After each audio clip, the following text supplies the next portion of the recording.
بسم اللہ الرحمن الرحیم وبالسند المتصل منا إلى الإمام الحافظ أبي عيسى محمد بن عيسى بن سورة الترمذي قال باب وبه قال حدثنا قتيبة وأبو سعيد الأشج قال حدثنا ابن يماني عن سفيان عن عبيد الله عن نافع عن ابن عمر رضي الله عنهما أن النبي صلى الله عليه وسلم اشترى هديه من قديد.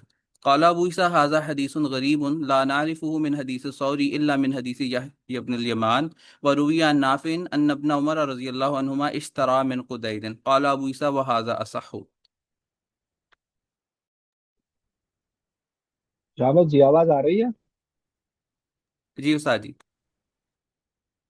تو حضرت عبداللہ بن عمر رضی اللہ تعالیٰ عنہ فرماتے ہیں کہ نبی علیہ الصلوۃ والسلام نے اس طرح ہدیہ اپنی ہدی خریدی تھی من خدید مقام سے. قال ابو عیسیٰ هذا حدیث غریب لا نعرف من حدیث ثوری الا من حدیث یحییٰ بن الیمان.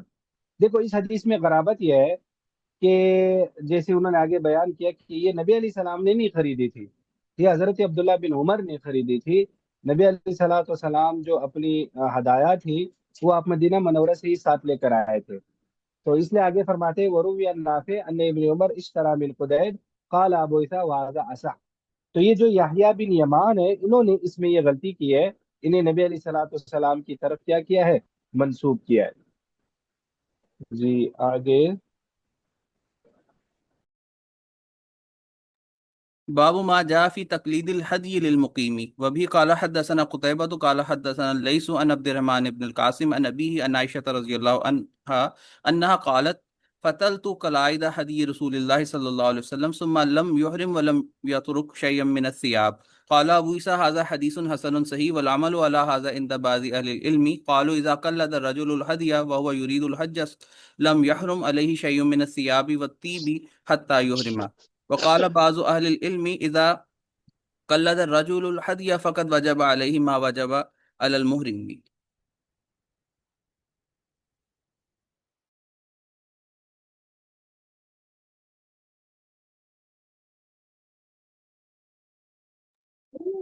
جی یہ باب ہے، باب ما جاء فی تقلید الہدی للمقیم.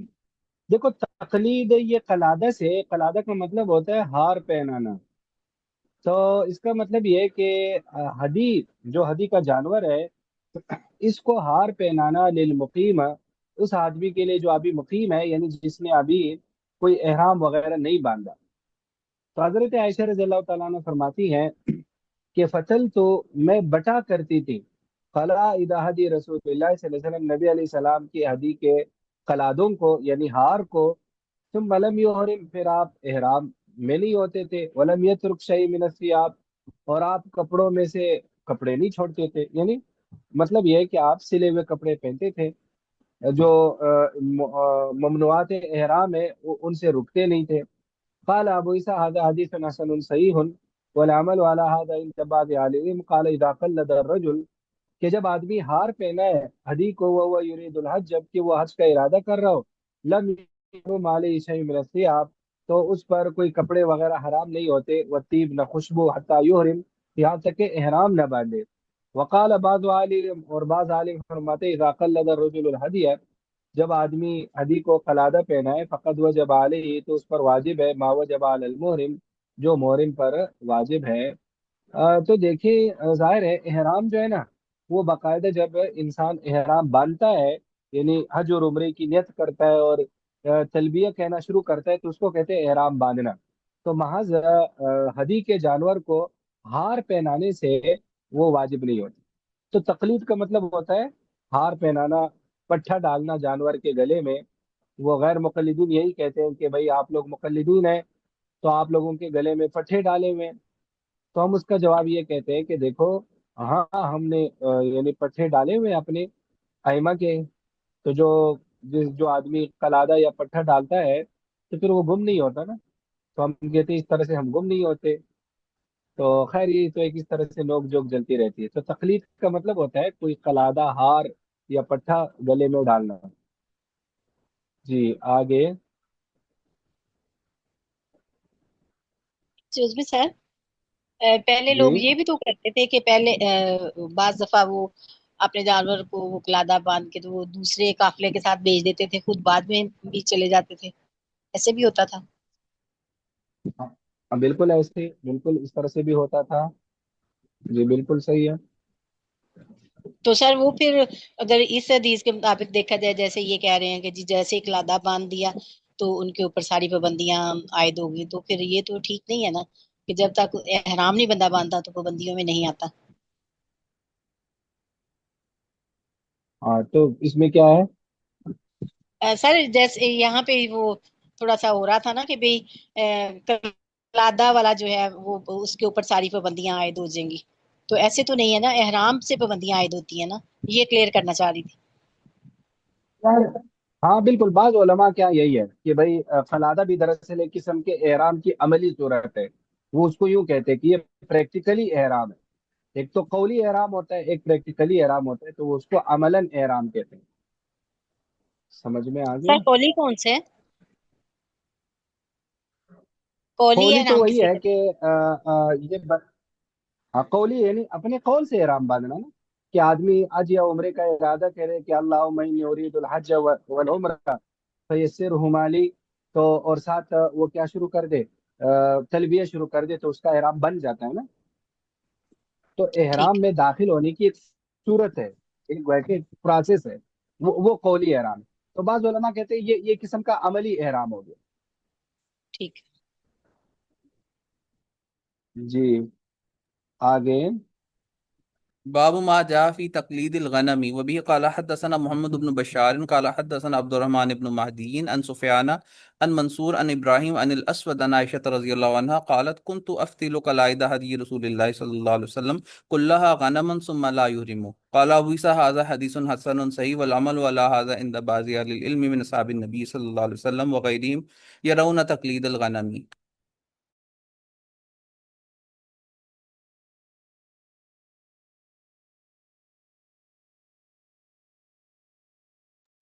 زبیر بھائی آپ کی آواز نہیں آ رہی. یہ حدیث میں نے کہ پڑھی، یہ نہیں آواز آئی؟ حدیث پوری لاسٹ ہو گئی. پارٹ جو ہے نا غیرہم یرون تقلید الغنم، یہاں تک. جی جی میں نے پڑھ دیا استاد جی، آپ کریں شروع. پڑھ لیا؟ جی.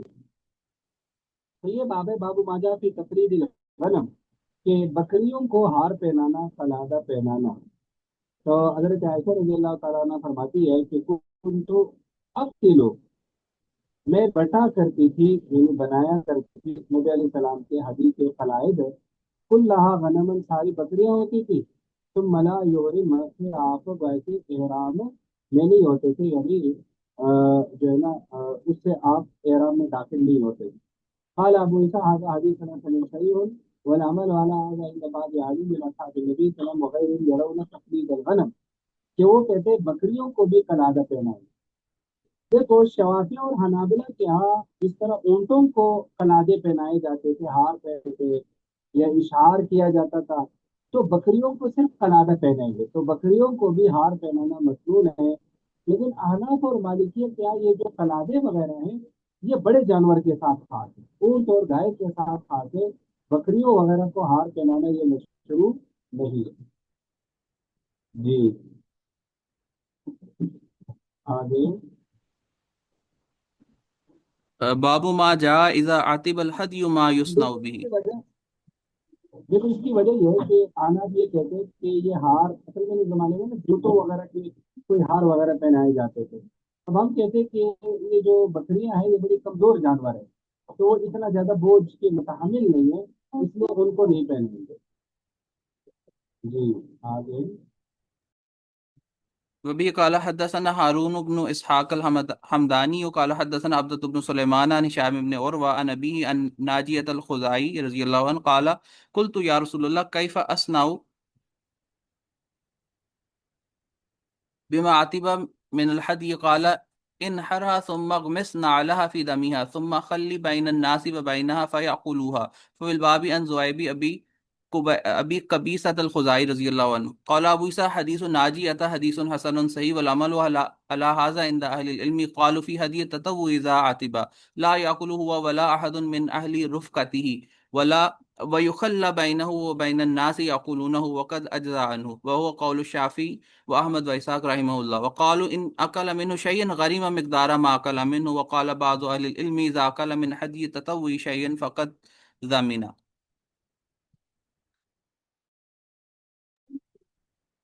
کیا بس یہ باتیں بابو ماجا اطاعت بنا دیو کہ جب حجی ہلاک ہو جائے ماں یہ ہوگی تو کیا کریں گے؟ یعنی حج کے لیے حجی کا جانور لا رہے راستے میں وہ ہلاک ہو جائے تو اس کا کیا حکم ہو؟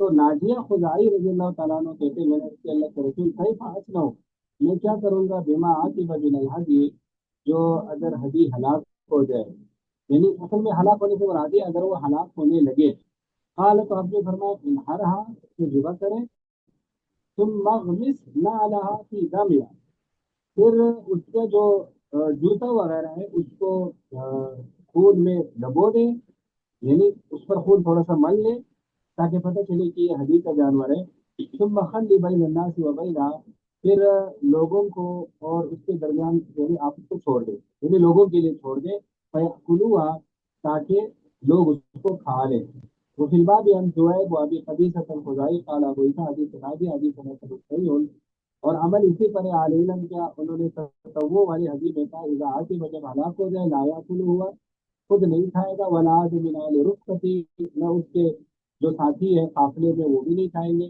ویخلی بین و بین الناس وہ لوگوں کو اور اس حدیث کو چھوڑ دے گا یا فنون لوگ اسے کھا لیں وقد اجزا اور اس کی طرف سے یہ کافی ہو گیا وہ قول شافعی و احمد و اسحاق وقالوا روتے تھے ان اکل من شیء اگر اس نے اس میں سے کچھ کھایا غرما آواز میں دم ہو گئی یہ اب کیسی آواز سر آواز پھر ڈیم ہو گئی آپ کل کی طرح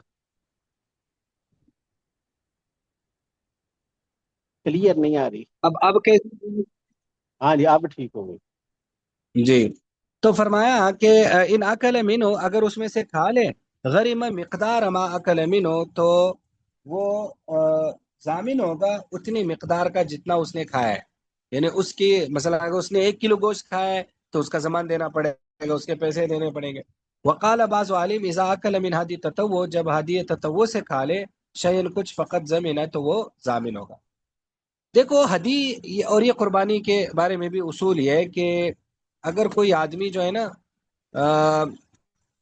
نظر کی ہدی ساتھ لے کے آ رہا ہے یعنی اس پر ہدی واجب تھی نفل نہیں تھی جیسے وہ جو ہے نا حج تمتع کر رہے حج قران کر رہے اور وہ جو ہے نا وہ ہدی ساتھ لے کے آ رہا ہے اب وہ جانور ہلاک ہونے لگے تو اس کا طریقہ یہ کہ اس کو ذبح کر دے اور پھر خود کھائے کسی اور کو کھلا دے کیونکہ وہ جانور متعین نہیں لے اب اس کی جگہ اس کو دوسرا جانور لانا پڑے گا امیر آدمی کے ہدی کے جانور کا یہ حکم ہوتا ہے یا دوسرے لفظوں میں واجب ہدی کے جانور کا یہ حکم ہے کہ وہ جانور متعین نہیں ہوتا لہٰذا اگر جانور ہلاک ہو گیا تو دوسرا لے آئے گا اب وہ جانور اس کا ذاتی ہو گیا اس کے ساتھ جو مرضی کرے اور اگر وہ ہدی نفلی ہے تو نفل ہدی یا قربانی کا حکم یہ ہوتا ہے کہ جب کوئی آدمی اس پر قربانی یا ہدی واجب نہیں ہے لیکن اس نے پھر بھی ہدی کے لیے جانور لے لیا تو وہ جانور متعین ہو جاتا ہے یعنی اب وہ جانور ہدی کے لیے خاص ہو گیا تو جب وہ خاص ہو گیا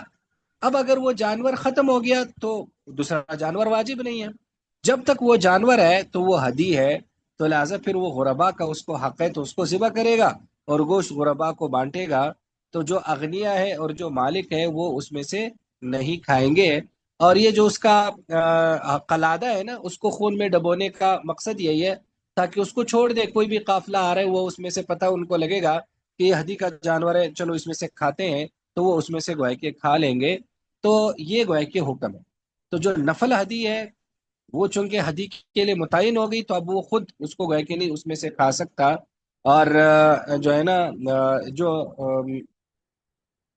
جو واجب ہدی ہے تو وہ متعین نہیں ہوتا تو یہ حکم ہے اب سمجھ میں آ گیا یا نہیں آیا جی سر جی پڑھے آگے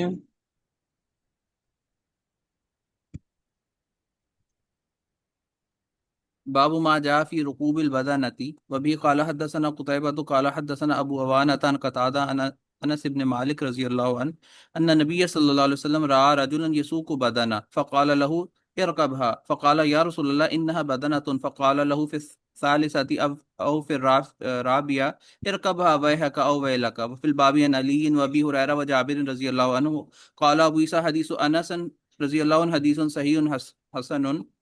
وقد رخص قوم من اهل العلم من اصحاب النبي صلى الله عليه وسلم وغيرهم في ركوب البدنة إذا احتاج إلى ظهرها وهو قول الشافعي وأحمد وإسحاق.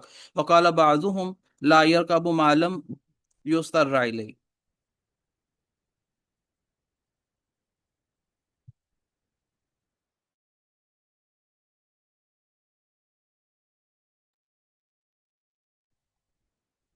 جی یہ باب ہے، باب ماجا فی رکوب البدنہ کہ اونٹ کے جانور پر سوار ہونا، یعنی اونٹ پر سوار ہونا جو ہدی کا اونٹ ہے.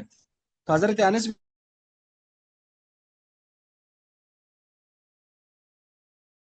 آنکھ رہا تھا تو آپ نے فرمایا ارکبا، اس پر سوار ہو جائے. اس نے کہا اللہ کے رسول یہ تو اونٹ ہے. تو تیسری بار یا چوتھی بار آپ نے فرمایا ارکبا، سوار ہو جائے، وہی حق یا وہی لک یعنی تیرا ناس ہو. وفي الباب عن علي وابي هريره وجابر رضي الله عنهم قال ابو عيسى حديث انس حديث صحيح حسن. وقد رخص قوم من اهل العلم کہ اہل علم کے قوم نے، نبی علیہ السلام کے صحابہ وغیرہ نے رخصت دی فی رکوب البدن، اونٹ کے سوار ہونے میں، اذا احتاج الی زاریہ، جب آدمی اس کے سواری کی طرف اس کو ضرورت ہو، یعنی کوئی اور سواری نہ ہو متبادل.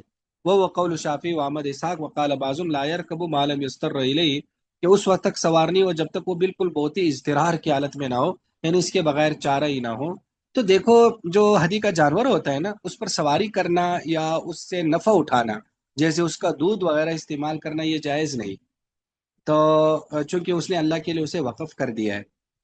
لیکن اگر استرار کی حالت ہو جائے، استرار کا مطلب ہوتا ہے بہت ہی مجبوری، تو جیسے ایک آدمی اس کے پاس کوئی اور جانور ہے ہی نہیں، اب وہ چل ہی نہیں سکتا پیدل، اور دوسری سواری ابھی فی الحال ہے نہیں، تو وہ ہدی کے جانور پر کیا کر سکتا ہے، اس پر گویا کہ سواری کر سکتا ہے. لیکن شوافی اور مالکیہ کے ہاں عام حالات میں، یعنی بس تھوڑی سی بھی ضرورت ہو تو اس پر کر سکتا ہے. لیکن ہمارے نزدیک اس کے لیے اضطرار کی حالت ضروری ہے، بہت ہی جو جس کو کہتے ہیں نا وہ انتہائی ضرورت کی حالت، کہ اس کے بغیر چارہ نہیں ہے، محض عام ضرورت میں وہ نہیں کر سکتا. جی آگے. ایکسکیوز می سر، یہ اوپر جی والے حصے میں جو آپ صلی اللہ علیہ وسلم نے فرمایا 3-4 دفعہ، تو وہ آدمی کو کوئی بیماری تھی، کیا کوئی مسئلہ تھا، اس وجہ سے آپ صلی اللہ علیہ وسلم نے فرمایا؟ تو ایسے ہی لگ رہا ہے نا کہ وہ آدمی جانور ہانک رہا تھا، خود اس پیدل جا رہا تھا، تو اس لیے آپ نے اس کو فرمایا کہ اس پر آپ کیا کریں، سوار ہو جائے. تو اسی کو گویا کہ اسی حالت میں اس کو دیکھا جاتا ہے، کہ ہم اس کو اس حالت میں دیکھتے ہیں کہ وہ شاید استرار کی حالت میں ہوگا، وہ لوگ اس کو اس حالت میں دیکھتے ہیں کہ یہ محض احتیاج تھا، یعنی محض ضرورت تھی، تو اس پر سوار ہو گئے. سمجھ میں آ گیا؟ اچھا ویسے جی سر، پھر اگر وہ بندہ مالدار ہے تو اپنی سواری کے لیے الگ وہ لے گا اونٹ، اور ہدی کا ہاں اونٹ جو ہے بالکل ایسے. ہوگا؟ ہاں ہدی کا ٹھیک ہے. اونٹ الگ، جو کہ ہدی کے جانور کو اس طرح ذاتی استعمال میں نہیں لایا جا سکتا. استاد جی یہ وہی حق کا کیا مطلب ترجمہ کیا آپ نے؟ یہ وہی حق کا مطلب ہوتا ہے تیرا ناس ہو. جیسے نہیں جب ہم کسی کو ڈانٹتے ہیں تو یہ قسم کا گویا کہ یوں سمجھ لو کہ یہ جو ہے نا یہ وہ والے الفاظ نہیں ہیں جو جس میں باقاعدہ کسی کو بددعا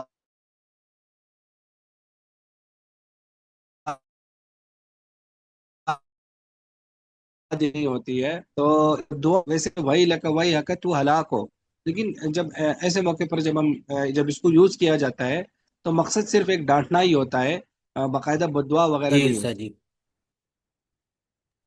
سر یہ جی ہمارے ماحول میں بھی اکثر ہمارے پیرنٹس، میرے ابا جی یا میرے تایا ابو، وہ جب ہمیں کوئی بات کر رہے تھے تو مار جانیے. ہاں بالکل اس طرح کے الفاظ، بالکل اس طرح کے الفاظ یوز کیے جاتے ہیں. تو عربی میں بھی اس کے لیے وہی حق یا وہی لک لفظ استعمال ہوتا ہے. جی آگے. باب ما جاء بأي جانب الرأس يبدأ في الحلق. وبه قال حدثنا أبو عمار قال حدثنا سفيان بن عيينة عن هشام بن حسان عن ابن سيرين عن أنس بن مالك رضي الله عنه قال لما رمى رسول الله صلى الله عليه وسلم الجمرة نحر نسكه ثم ناول الحالق شقه الأيمن فحلقه فأعطاه أبا طلحة ثم ناوله شقه الأيسر فحلقه فقال اقسمه بين الناس. وبه قال حدثنا ابن ابي عمر قال حدثنا سفيان بن عيينة عن هشام نحوه هذا حديث حسن.